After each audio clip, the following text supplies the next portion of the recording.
습니까? 우리가 주저앉고 싶을 때 인생길이 다 그 험한 길 아니겠습니까? 그 좁은 길을 걸어갈 때에 힘든 일, 아픈 일 생길 때에 그때에 오늘 찬양 가사처럼 주님을 바라보시기 바랍니다. 주께 소망을 두시기 바랍니다. 일본의 유명한 전도자이고 또 기독교 작가로서 또 자선 사업가로서 유명했던 이 가가와 도요히코라는 목사님이 계셨습니다. 이분은 기생의 아들로 태어나서 어릴 때부터 가전 구박과 천대 속에서 살았습니다. 어릴 때부터 친구들과 같이 놀려고 하면은 그 친구들은 그 무리에 끼워주지 않았습니다. 오히려 내쫓아버리고 함께 놀아주지 않았습니다. 그러니 아이들이 멀리서 즐겁게 놀고 있으면은 그때에 담벼락 뒤에 숨어 있다가 아이들이 다 가고 나면은 그때 가지고 놀았던 돌멩이나 또는 막대기나 이런 것을 가지고 혼자서 놉니다. 재미있을 리가 없죠. 그렇게 어린 시절을 보내게 됩니다. 그러면서 이 목사님이 마음이 갈수록 어두워지고 세상을 바라보는 시각이 삐뚤어지게 되었습니다. 그런데 젊은 나이에 갑작스러운 충격적인 말을 듣게 됩니다. 폐병, 말기가 되어버립니다. 사형 선고를 받게 되고 이제 살아있지만은 죽은 것 같은 그런 삶을 살아갑니다. 자신의 연약한 몸을 보면서 나는 왜 이렇게 힘들게 살아가나? 나는 왜 기생의 아들로 태어났나? 나는 왜 이렇게 모자라고 왜 이렇게 힘들고 어려운 길을 이렇게 걸어가야만 하는가? 누가 내게 답을 주면 좋겠는데 아무도 답을 주는 사람이 없구나. 내가 어디서 와서 어디로 가는지 도무지 알 수가 없고 이제 나는 이 병으로 인해 곧 죽게 되겠구나. 죽고 난 뒤에 무엇이 있을까? 인생의 실존에 대한 부분을 깊이 생각하고 질문을 던지지만 답을 주는 사람이 없습니다. 어느 겨울 여전히 지쳐있던 이 목사님이 담벼락에 기대고 앉아 있습니다. 그때에 어디선가 일단의 무리들이 행진을 합니다. 그때 보니까 북을 치고 찬송을 부르는데 그때에 한 사람이 오더니 전도지를 나눠주면서 이렇게 말합니다. 누구든지 예수님을 마음에 모시면 하나님의 자녀가 될 수 있습니다. 그 어떤 사람이라도 주님 앞에만 나오면은 주께서 회복시켜 주시고 하나님의 자녀로 삼아 주십니다.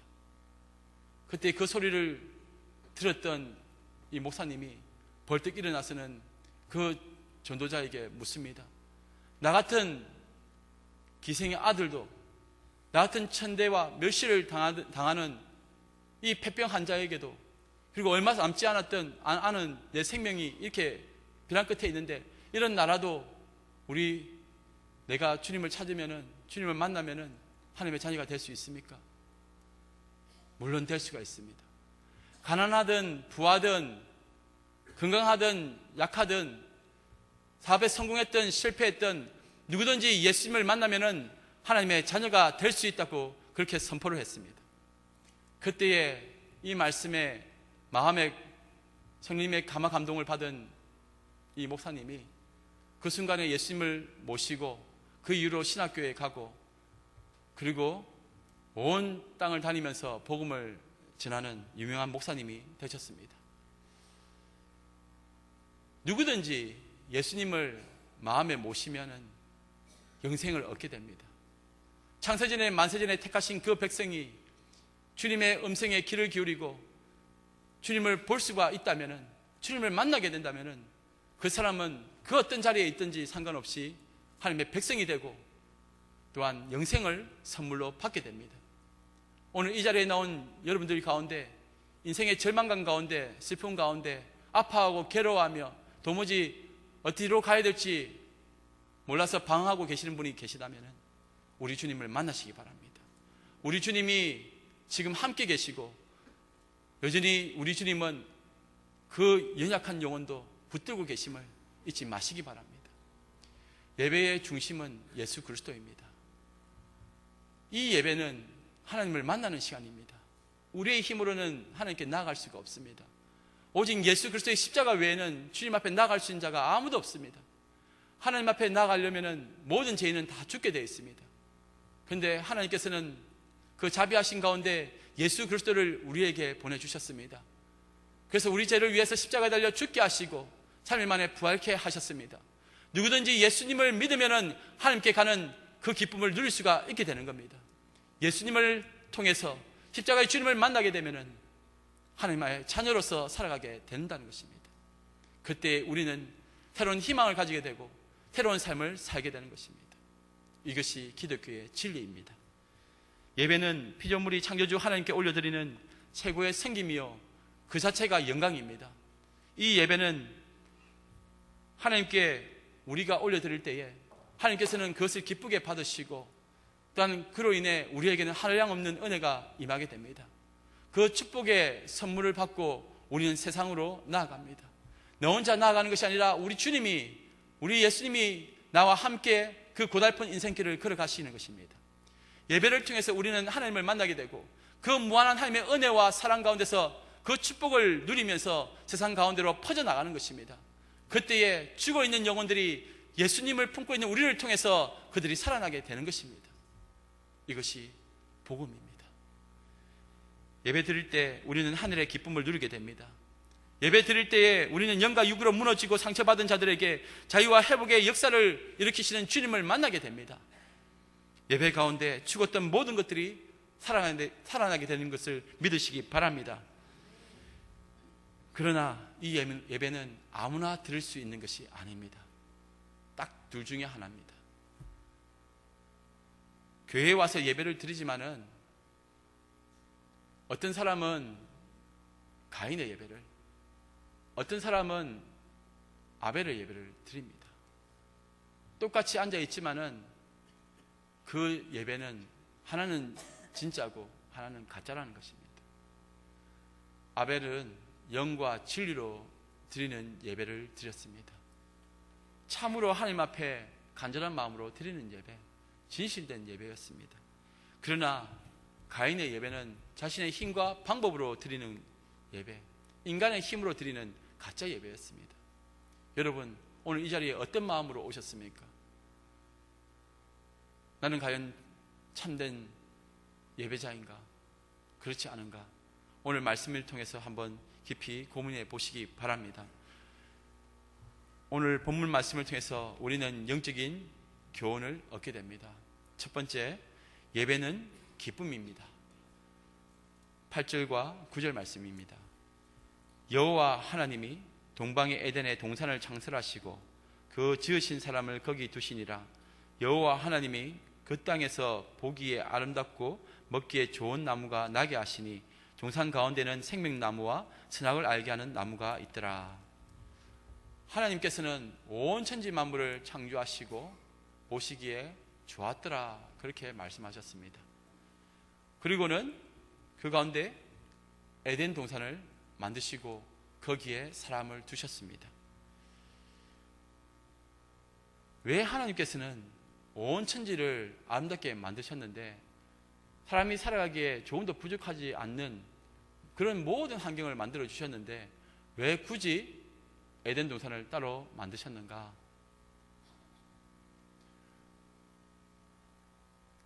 이제 막 결혼한 건축가가 집을 짓습니다.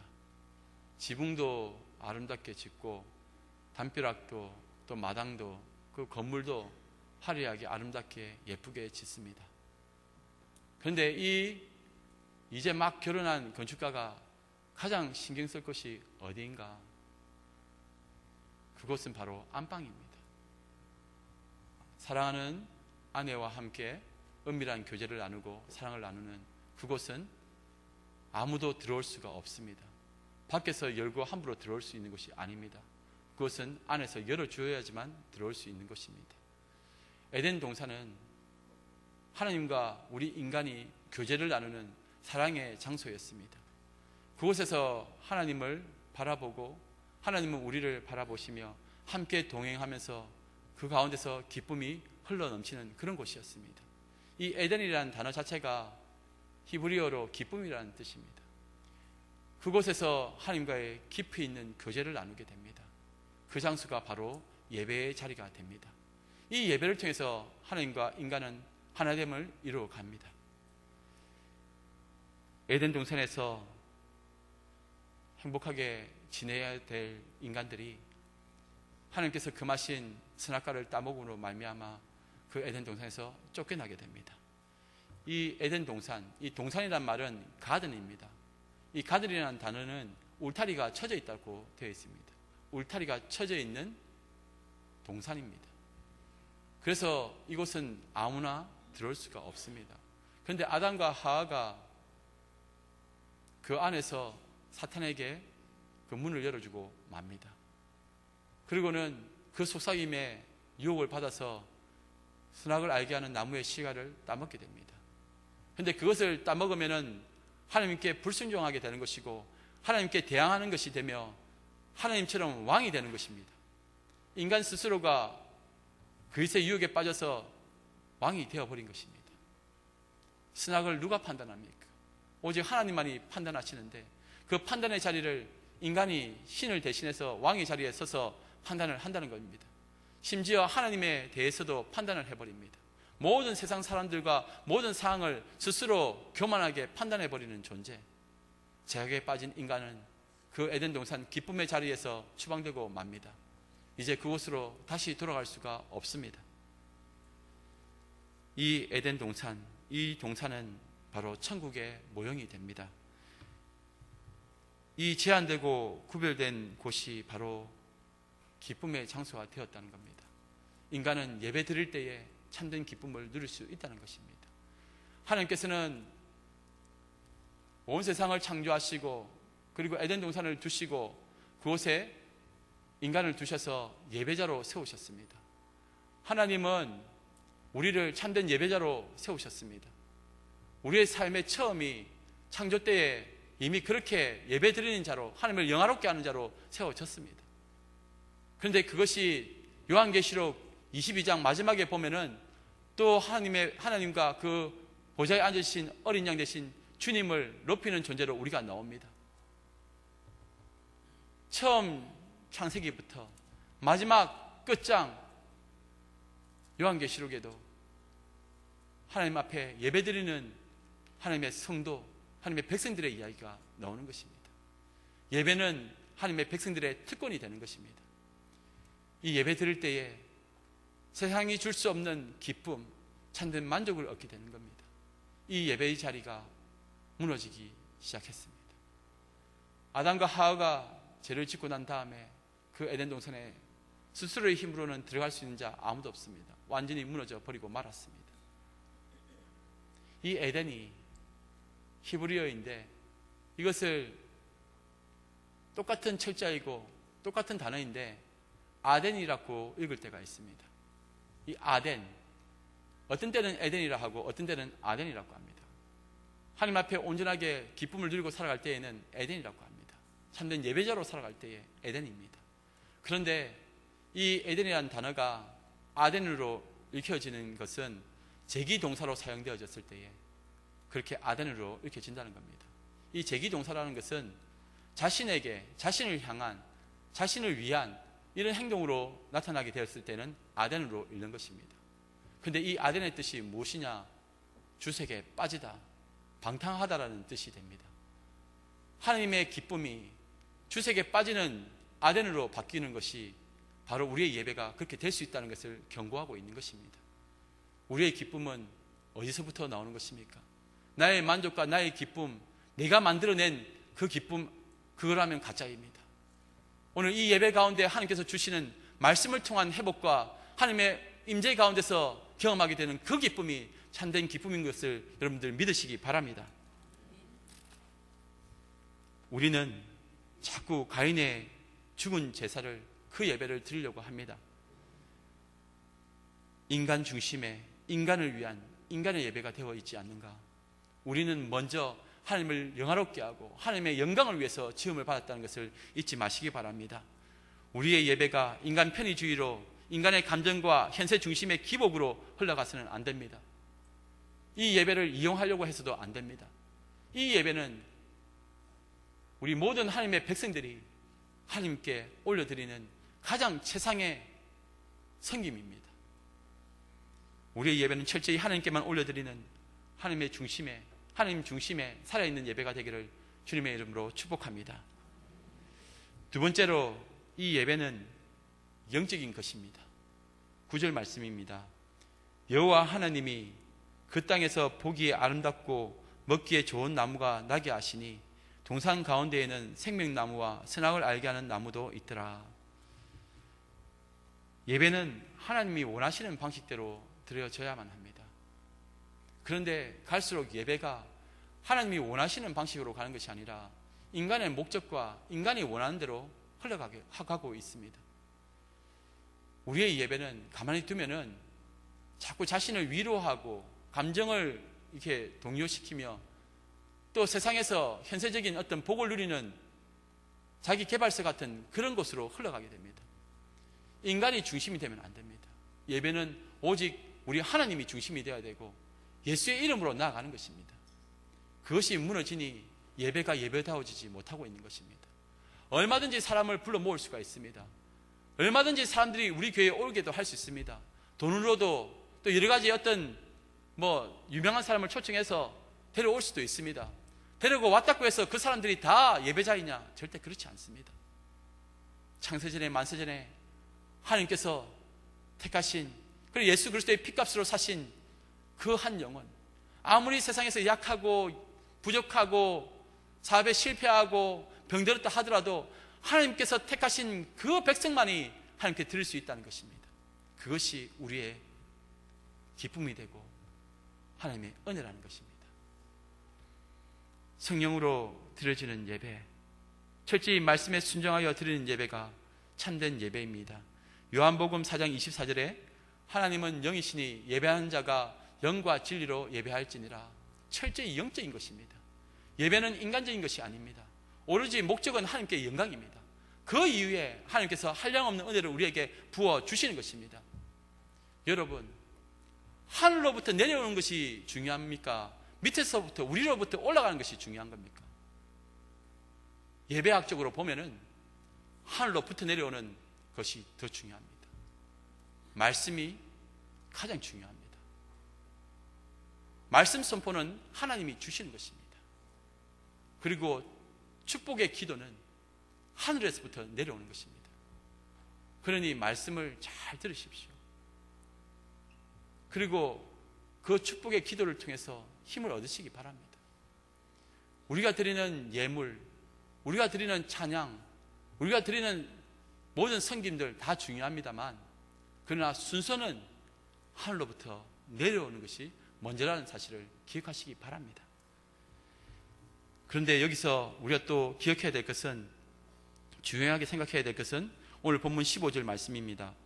여호와 하나님이 그 사람을 이끌어 에덴 동산에 두어 그것을 경작하며 지키게 하시고, 그렇게 되어 있습니다. 온 세상이 먹을 것이 충만합니다. 그런데 왜 굳이 경작하고 농사를 지으라 하셨을까? 그리고 그 아름다운 에덴 동산을 왜 지키라고 하셨는가? 이것이 의문이 듭니다. 여기에 나오는 경작이라는 단어는 히브리어로 아바드라는 단어입니다. 이 아바드라는 단어는 섬기다, 봉사하다, 예배드리다라는 의미가 있습니다. 무슨 말씀이냐? 그냥 대충 아무거나 가져와가지고 하나님께 드리라는 것이 아닙니다. 온 천지에 땀 흘리지 아니하고 내가 노력하지 아니하고 얼마든지 가지고 올 수 있는 그것들 주님 앞에 드릴 수 있습니다. 그런데 그것은 가인의 예배가 됩니다. 하나님께서 기뻐하지 않습니다. 하나님께 드리는 것은 땀 흘리고 수고하고 눈물 흘리고 아파하면서 거둬들인 그 열매를 하나님께 드리라는 것입니다. 삶으로 경작하고 한 주간 동안에 힘들게 어렵게 수고하고 땀 흘린 그 상한 심령을 하나님께 드리라는 것입니다. 예수 믿기 때문에 당하는 그 고통과 고난과 아픔, 그 좁은 길을 가면서 우리가 당했던 수많은 아픔들을 가지고 그 상한 심령을 가지고 주님 앞에 나아가는 것입니다. 하나님께서 그것을 받으시기 원하십니다.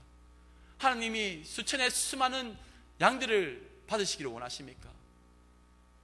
한 소를 드림보다, 살찐 송아지를 잡아서 드리는 것보다 우리의 애통하고 상한 심령을 주님 앞에 드릴 때에 하나님께서는 그것을 기쁘게 받으신다는 것을 기억하시기 바랍니다.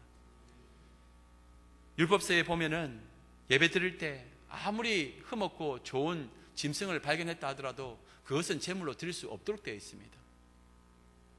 늘 정성을 다하고 간절한 마음으로, 진실된 마음으로 예배를 준비한 자에게 한량없는 은혜가 임하는 것입니다. 그냥 대충대충 호주머니에서 돈 몇 개 꺼내가지고 그 헌금 봉투에 담아서 적선하듯이 그렇게 하면 안 됩니다. 가장 힘들어도, 아무리 힘들고 어려워도 주님의 것을 구별하여 드리는 그 마음, 많고 적음을 이야기하는 것이 아닙니다. 정성입니다. 정성. 항상 이스라엘의 백성들은 주님 앞에 예배 드릴 때에는 항상 예물을 준비하도록 되어 있습니다. 가난해서 못 드릴 수도 있습니다. 10원이라도 드리십시오. 소득이 100원이면은 10의 1조를 드려야 됩니다. 근데 내가 이 예물을 내 마음대로 임의로 아무 때나 마음대로 쓸 수 있는 것 아닙니다. 주의 복음을 위해서, 주의 나라를 위해서 정성껏 준비해서 하나님 앞에 예배 드릴 때 가지고 나오는 겁니다. 여러분, 이것이 말씀입니다. 우리는 우리의 방법대로 아무거나 가지고 아무렇게나 드리는 예배, 하나님께서는 원하지 않으십니다. 예배 드릴 때는 하나님 앞에 드리는 겁니다. 다리를 꼬아서 음료수를 마셔가면서, 그리고 아무 때나 늦게 들어가도 되지, 그거는 하나님께서 기뻐하지 않습니다. 어떻게 그렇게 해가지고 하나님의 축복을 누리고 살아갈 수 있겠습니까? 우리의 모습, 우리의 자녀들이 다 보고 배웁니다. 항상 미리 와서 엎드려 기도하고 또 찬양 부르면서 함께 마음을 주님께로 향하고 정돈된 마음으로 드리는 것, 그 예배자의 기본 자세입니다. 옆 사람과 얘기하는 것도 나중으로 미루시고 이 시간은 오직 주님만 바라보는 귀한 시간이라는 것을 기억하시기 바랍니다. 여기에 보니까 지키라고 했는데 왜 지키라 하는가? 누구로부터 지키라 하는가? 하나님과 교제하며 동행하는 곳이 바로 예배의 장소인데, 그런데 그곳으로 누가 찾아옵니까? 그 에덴 동산으로 사탄이 찾아옵니다.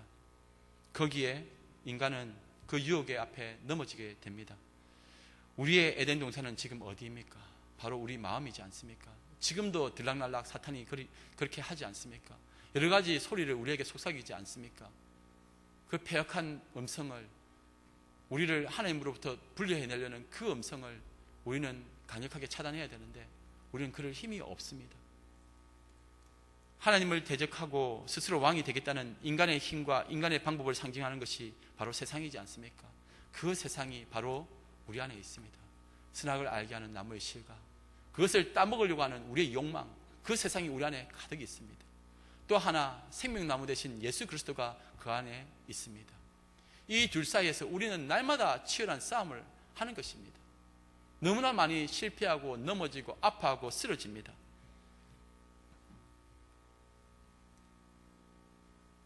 이 선악과를 따먹고 하나님을 대항하라. 그러면 온 천하를 다 내게 주겠다.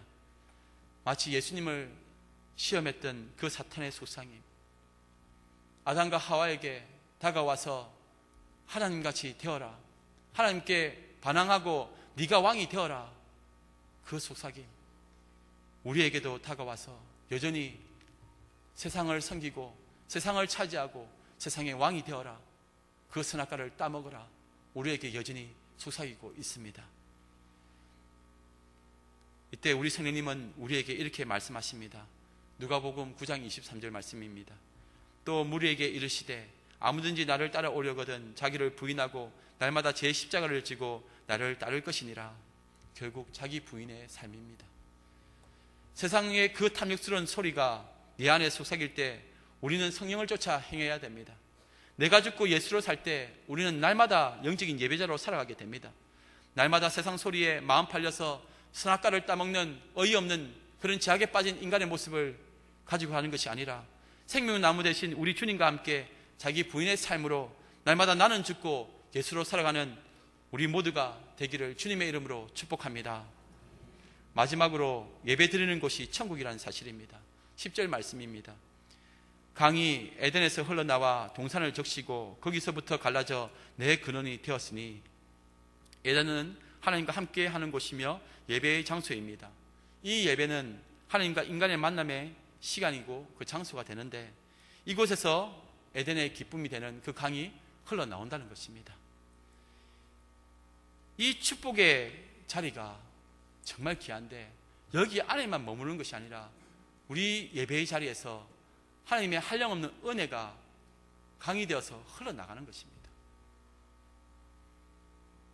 4대 강이 에덴 동산에서 흘러나옵니다. 그리고 온 세상으로 퍼져갑니다. 세상을 살리는 그 강은 예배의 자리에서 흘러나왔습니다. 에스겔서 47장을 보면은 에스겔이 성전 문 앞에서 이 환상을 보는 내용이 나옵니다. 그 내용에 보면은 성전에서 흘러나온 물이 발목까지 찹니다. 그리고 이어서 무릎까지 찹니다. 그리고는 심지어 온 세상을 뒤엎을 만한 강이 되어서 흘러 넘칩니다. 이 강이 무엇이냐? 에스겔서 47장 12절 말씀을 보겠습니다.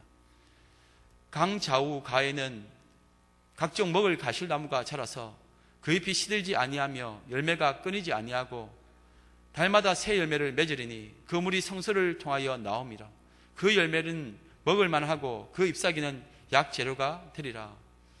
성전에서 흘러나온 물이 강을 이루고 이것이 온 세상으로 퍼져가는데, 거기서 가실나무가 자랍니다. 그 열매는 먹을 만하고 그 잎사귀는 약 재료가 된다고 설명하고 있습니다. 예수 그리스도를 상징하고 있습니다.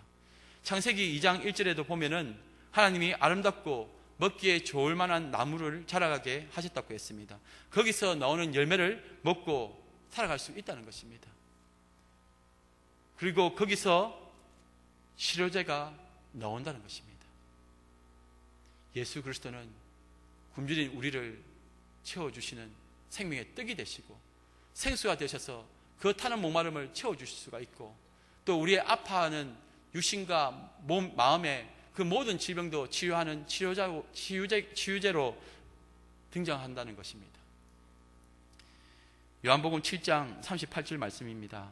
나를 믿는 자는 성경의 이름과 같이 그 배에서 생수의 강이 흘러나오리라 하시니, 예수 그리스도를 믿는 자, 예수님이 바로 생수가 되시는데 그 생수의 강이 흘러나온다고 되어 있습니다. 우리의 타는 목마름을 채워줄 수 있는 유일한 생수는 예수 그리스도밖에 없습니다. 요한계시록 22장에 보니까 새하늘과 새 땅의 천국의 모습을 보여주고 있습니다. 22장 1절에서 2절 말씀에 또 그가 수정같이 맑은 생명수의 강을 내게 보이니 하나님과 및 어린 양의 보좌로부터 나와서 길 가운데로 흐르더라. 강 좌우에 생명나무가 있어 12가지 열매를 맺되 달마다 그 열매를 맺고 그 나무 잎사귀들은 만국을 치료하기 위하여 있더라. 이것이 바로 창세기 2장 오늘 본문에 나오는 그 에덴 동산이기도 하고, 또 에스겔 47장에 성전에서 흘러나오는 생수의 강 한상을 말하고 있습니다. 이 생수의 강은 예배의 자리에서부터 흘러나오는 것입니다. 천국에서부터 흘러나오는 것입니다. 바로 천국을 말하고 있습니다. 이 생명수 강은 창세기에서는 에덴을 넘어서 세상으로 나왔습니다. 그리고 이 생명수 강은 에스겔에서는 성전을 넘어서 세상으로 나왔습니다. 이 생명수 강은 예수 그리스도를 말씀하고 있는 것입니다. 하나님이 거하시는 그 천국에서, 그곳에서 세상으로 흘러나오신 예수 그리스도, 성육신 하신 예수 그리스도를 묘사하고 있는 것입니다. 예수 그리스도가 이 땅에 오셔서 그 타는 목마름으로 괴로워하는 인생들에게 찾아오셔서 영원히 목마르지 않는 생수가 되어 주셨다는 것입니다. 요한복음 4장에 사마리아 여인이 나옵니다. 이 여인에게는 아픔의 상처가 있습니다. 남편 다섯이 있었지만 다 이혼하고 지금 사는 남자도 자신의 남편이 아닙니다. 그 내리쬐는 태양 아래에 물동이를 일고 그 음물을 향하고 있는 이 여인이 바로 우리들을 상징하고 있습니다. 모든 연약한 인생들, 늘 그 목마름과 갈증 속에서 아무리 물을 마셔도 그 빈 공간은 채울 수가 없습니다. 모든 인생은 결핍된 존재입니다. 파스칼은 하나님이 인간을 창조하실 때에 그 안에 빈 공간을 두셨다. 그 공간은 그 어떤 것으로도 채울 수 없고 오직 우리 주님만이 채울 수 있다. 그렇게 말했습니다. 우리에게는 영적으로 뻥 뚫린 그 공간이 있습니다. 그것을 채우기 위해서 우리는 이런 방법 저런 방법 인간의 그 어떤 것으로 물질로 자꾸 채워보지만은 도저히 그것은 채울 수가 없습니다. 오직 우리 주님만이 채울 수가 있다는 사실을 기억하시기 바랍니다. 이 여인이 주님 앞에 섰을 때에 우리 주님은 영원히 목마르지 않는 생수 대신 자신을 소개합니다. 우리에게는 항상 우물이 있고 또 그 옆에 예수님이 계십니다. 여러분 무엇을 찾고 있습니까? 여전히 세상이라는 그 우물가에서 다시 목말라 할 수밖에 없는 그 물을 마시며 만족해 하십니까? 그 갈증은 다시 생길 것이고 또다시 우리는 인생을 한탄하며 또 그 물을 찾아 헤맬 것입니다. 그러나 영원한 생수 되신 우리 주님께서 우리와 함께 하신다는 사실을 기억해야 되겠습니다. 이 우물가의 여인이 묻습니다. 주님, 어디서 예배를 드려야 합니까? 결국은 인생의 궁극적인 질문이 하나님과 나와의 관계입니다. 어떻게 예배 드려야지만 내가 살 수가 있겠습니까? 이 여인은 최소한 예배가 생명이라는 것을 알고 있었습니다. 이 여인이 질문합니다. 우리 주님을 만난 이후에 이 여인이 질문한 이 질문, 우리 조상의 그리심산에서 예배 드려야 합니까? 아니면 유대인들의 그 예루살렘에서 예배를 드려야 합니까? 그때 우리 주님께서 이렇게 말씀하십니다. 요한복음 4장 23절 24절 말씀입니다. 아버지께 참되게 예배하는 자들은 영과 진리로 예배할 때가 오나니 곧 이때라. 아버지께서는 자기에게 이렇게 예배하는 자들을 찾으시느니라. 하나님은 영이시니 예배하는 자가 영과 진리로 예배할지니라. 진정한 예배의 처소는 이 땅이냐 저 땅이냐 그 장소의 문제가 아니라는 것입니다. 지금 우리 주님과 함께 드리는 이 순간이 바로 예배의 처소가 되고 기쁨의 자리가 된다는 것을 알려주셨습니다. 예수 그리스도를 우리가 만나서 우리는 참된 예배자로 세워졌습니다. 그때에 우리는 잃어버린 에덴의 기쁨을 회복하게 되는 것입니다. 어디서 그 기쁨을 회복하시려고 하십니까? 사람에게서 그 답을 찾으려고 하지 마십시오. 모든 인생들은 주님 앞에 나와야 합니다. 그 자리가 바로 예배의 자리라는 것을 기억하시기 바랍니다. 지난주 어느 집사님이 병원에 입원하셔서 신방을 갔습니다. 예배를 마치고 나서 그 집사님이 계속 눈물을 흘리시면서 저에게 이렇게 말씀하셨습니다. 목사님, 주일만 되면은 너무 교회에 가고 싶습니다. 정말 예배를 드리고 싶습니다. 그리고 함께하는 우리 성도님들 보고 싶습니다. 예배는 간절함으로 드려야 됩니다. 예배는 진심으로 온 마음 다하여 하나님께 드려야 합니다. 예배는 영과 진리로 주의 성령님으로 말씀으로 주의 뜻하신 바대로 하나님 바라보며 드려져야만 합니다. 우리의 삶이 예배로 드려지는 삶이 되고 우리의 예배가 그 상한 심령, 그 아픔의 상처를 가지고 온 그 삶의 그것을 예물로 드리는 삶의 예배, 참된 예배자로 되어지기를 주님의 이름으로 축복합니다. 우리 이 시간 함께 이 찬양을 함께 드리기 원합니다. 이 우물가의 여인처럼 난 구했네 헛되고 헛된 것을 우리 자신을 돌아볼 수 있는 시간 되시기 바랍니다.